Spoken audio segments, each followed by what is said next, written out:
ಆತ್ಮೀಯ ಮಾಧ್ಯಮದ ಸ್ನೇಹಿತರೆ, ದೀಪಾವಳಿ ಬರ್ತಾ ಇದೆ, ಕರ್ನಾಟಕದಲ್ಲಿ ಬೆಳಕು ಮೂಡ್ತಾ ಇದೆ ಅಂತ ನಾವೆಲ್ಲ ತಿಳ್ಕೊಂಡಿದ್ರಿ. ಆದರೆ ಕರ್ನಾಟಕವನ್ನ ಬೆಳಗಿಸುವಂತ ದೀಪಗಳು, ಗ್ರಂಥಾಲಯಗಳು, ಜ್ಞಾನ ಭಂಡಾರಗಳು ಇವತ್ತು ಆತ್ಮಹತ್ಯೆಯ ಭಂಡಾರಗಳಾಗಿ ಹೊರಹೊಮ್ಮತಾ ಇದೆ. ನೋವಿನ ಸಂಗತಿ. ಕಲಬುರಗಿ ಅಂತ ಬಹಳ ನಮ್ಮ ರಾಷ್ಟ್ರೀಯ ಕಾಂಗ್ರೆಸ್ಸಿನ ಅಧ್ಯಕ್ಷರು, ಮಂತ್ರಿಗಳು ಎಲ್ಲ ಇರ್ತಕ್ಕಂಥ ಜಿಲ್ಲೆಯಲ್ಲಿ ಇವತ್ತು ಗ್ರಂಥಾಲಯದಲ್ಲಿ 15 ತಿಂಗಳಿಂದ ನನಗೆ ಮಾಧ್ಯಮದ ಟಿವಿ ಚಾನಲ್ ಏನಿದೆ ಆ ಚಾನಲ್ಗೆ ಬಿಲ್ ಪೇ ಮಾಡಿಲ್ಲ.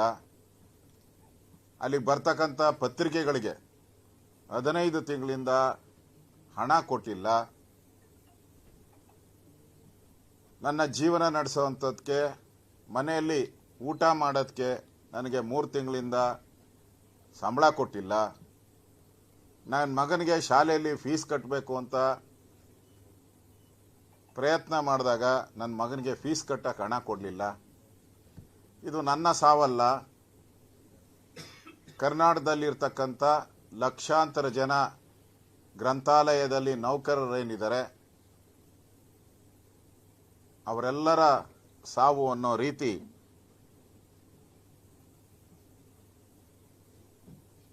ಆತ್ಮಹತ್ಯೆಯ ಡೆತ್ ನೋಟನ್ನು ಬರೆದಿಟ್ಟು ಸಾವನ್ನ ಅಪ್ಪಿದ್ದಾರೆ.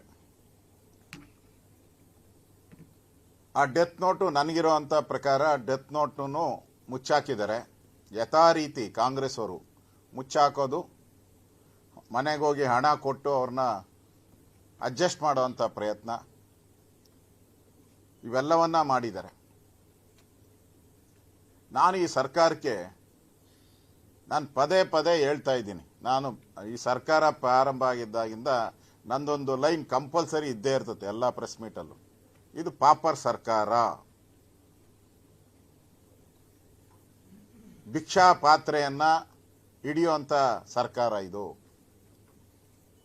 ಯಾವ ರೀತಿ ಹಿಮಾಚಲ್ ಪ್ರದೇಶ ಇದೆ ಆ ಸ್ಥಿತಿಗಿಂತ ಅಧ್ವಾನ ಆಗಿ ಹೋಗಿರುವಂತ ಸರ್ಕಾರ ಇದು. ನಾನು ಹೇಳ್ತೀನಿ ಯಾವಾಗ. ಇವತ್ತು ಅದಕ್ಕೆ ಸಾಕ್ಷಿ ಸಿದ್ದರಾಮಯ್ಯ ಹೇಳ್ತಾ ಇದ್ರು, ಅಶೋಕನ್ಗೇನೋ ಲೆಕ್ಕ ಗೊತ್ತಿದ್ಯಾ ಅಂತ. ನಿನಗೆ ಲೆಕ್ಕ ಕೊಟ್ಟಿದ್ರೆ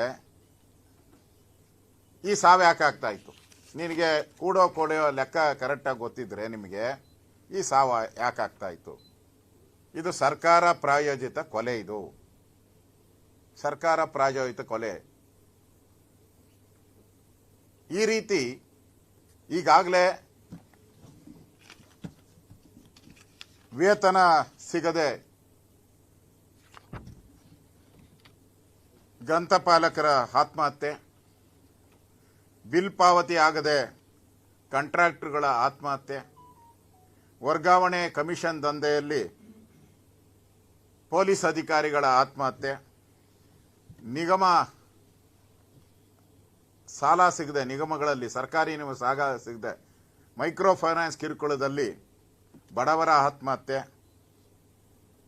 ಬರ ಮತ್ತು ಫ್ಲಡ್ ಅಲ್ಲಿ ಪರಿಹಾರ ಸಿಗದೆ ಸುಮಾರು 300ಕ್ಕೂ ಹೆಚ್ಚು ರೈತರ ಆತ್ಮಹತ್ಯೆ. ಆತ್ಮೀಯ ಮಾಧ್ಯಮದ ಸ್ನೇಹಿತರೆ, ದೀಪಾವಳಿ ಬರ್ತಾ ಇದೆ, ಕರ್ನಾಟಕದಲ್ಲಿ ಬೆಳಕು ಮೂಡ್ತಾ ಇದೆ ಅಂತ ನಾವೆಲ್ಲ ತಿಳ್ಕೊಂಡಿದ್ರಿ. ಆದರೆ ಕರ್ನಾಟಕವನ್ನ ಬೆಳಗಿಸುವಂತ ದೀಪಗಳು, ಗ್ರಂಥಾಲಯಗಳು, ಜ್ಞಾನ ಭಂಡಾರಗಳು ಇವತ್ತು ಆತ್ಮಹತ್ಯೆಯ ಭಂಡಾರಗಳಾಗಿ ಹೊರಹೊಮ್ಮತಾ ಇದೆ. ನೋವಿನ ಸಂಗತಿ. ಕಲಬುರಗಿ ಅಂತ ಬಹಳ ನಮ್ಮ ರಾಷ್ಟ್ರೀಯ ಕಾಂಗ್ರೆಸ್ಸಿನ ಅಧ್ಯಕ್ಷರು, ಮಂತ್ರಿಗಳು ಎಲ್ಲ ಇರ್ತಕ್ಕಂಥ ಜಿಲ್ಲೆಯಲ್ಲಿ ಇವತ್ತು ಗ್ರಂಥಾಲಯದಲ್ಲಿ 15 ತಿಂಗಳಿಂದ ನನಗೆ ಮಾಧ್ಯಮದ ಟಿವಿ ಚಾನಲ್ ಏನಿದೆ ಆ ಚಾನಲ್ಗೆ ಬಿಲ್ ಪೇ ಮಾಡಿಲ್ಲ. ಅಲ್ಲಿಗೆ ಬರ್ತಕ್ಕಂಥ ಪತ್ರಿಕೆಗಳಿಗೆ 15 ತಿಂಗಳಿಂದ ಹಣ ಕೊಟ್ಟಿಲ್ಲ. ನನ್ನ ಜೀವನ ನಡೆಸೋವಂಥದ್ದಕ್ಕೆ, ಮನೆಯಲ್ಲಿ ಊಟ ಮಾಡೋದಕ್ಕೆ ನನಗೆ 3 ತಿಂಗಳಿಂದ ಸಂಬಳ ಕೊಟ್ಟಿಲ್ಲ. ನನ್ನ ಮಗನಿಗೆ ಶಾಲೆಯಲ್ಲಿ ಫೀಸ್ ಕಟ್ಟಬೇಕು ಅಂತ ಪ್ರಯತ್ನ ಮಾಡಿದಾಗ ನನ್ನ ಮಗನಿಗೆ ಫೀಸ್ ಕಟ್ಟಕ್ಕೆ ಹಣ ಕೊಡಲಿಲ್ಲ. ಇದು ನನ್ನ ಸಾವಲ್ಲ. ಕರ್ನಾಟಕದಲ್ಲಿರ್ತಕ್ಕಂಥ ಲಕ್ಷಾಂತರ ಜನ ಗ್ರಂಥಾಲಯದಲ್ಲಿ ನೌಕರರೇನಿದ್ದಾರೆ ಅವರೆಲ್ಲರ ಸಾವು ಅನ್ನೋ ರೀತಿ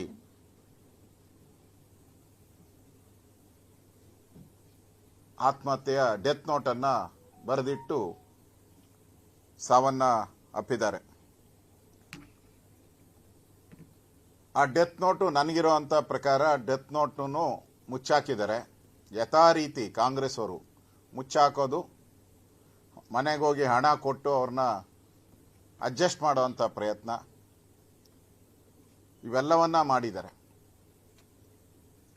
ನಾನು ಈ ಸರ್ಕಾರಕ್ಕೆ ಪದೇ ಪದೇ ಹೇಳ್ತಾ ಇದ್ದೀನಿ, ನಾನು ಈ ಸರ್ಕಾರ ಪ್ರಾರಂಭ ಆಗಿದ್ದಾಗಿಂದ ನಂದೊಂದು ಲೈನ್ ಕಂಪಲ್ಸರಿ ಇದ್ದೇ ಇರ್ತದೆ ಎಲ್ಲ ಪ್ರೆಸ್ ಮೀಟಲ್ಲೂ.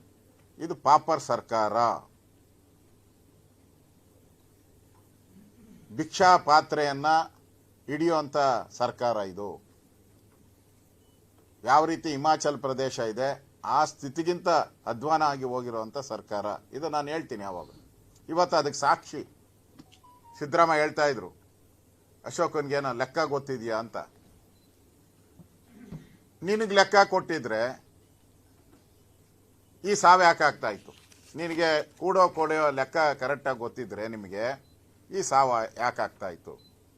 ಇದು ಸರ್ಕಾರ ಪ್ರಾಯೋಜಿತ ಕೊಲೆ. ಇದು ಸರ್ಕಾರ ಪ್ರಾಯೋಜಿತ ಕೊಲೆ.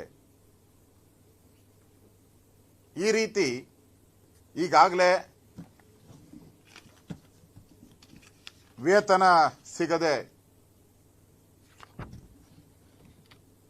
ಗ್ರಂಥಪಾಲಕರ ಆತ್ಮಹತ್ಯೆ, ಬಿಲ್ ಪಾವತಿ ಆಗದೆ ಕಾಂಟ್ರಾಕ್ಟರ್ಗಳ ಆತ್ಮಹತ್ಯೆ, ವರ್ಗಾವಣೆ ಕಮಿಷನ್ ದಂಧೆಯಲ್ಲಿ ಪೊಲೀಸ್ ಅಧಿಕಾರಿಗಳ ಆತ್ಮಹತ್ಯೆ, ನಿಗಮ ಸಾಲ ಸಿಗದೆ, ನಿಗಮಗಳಲ್ಲಿ ಸರ್ಕಾರಿ ಸಾಲ ಸಿಗದೆ ಮೈಕ್ರೋ ಫೈನಾನ್ಸ್ ಕಿರುಕುಳದಲ್ಲಿ ಬಡವರ ಆತ್ಮಹತ್ಯೆ, ಬರ ಮತ್ತು ಫ್ಲಡ್ಡಲ್ಲಿ ಪರಿಹಾರ ಸಿಗದೆ ಸುಮಾರು 300ಕ್ಕೂ ಹೆಚ್ಚು ರೈತರ ಆತ್ಮಹತ್ಯೆ. ಹೆಚ್ಚಿನ ವಿಡಿಯೋಗಳಿಗೆ ಪ್ರತಿಧ್ವನಿ ಯೂಟ್ಯೂಬ್ ಚಾನೆಲ್ ಸಬ್ಸ್ಕ್ರೈಬ್ ಮಾಡಿ, ಬೆಲ್ ಐಕಾನ್ ಕ್ಲಿಕ್ ಮಾಡಿ.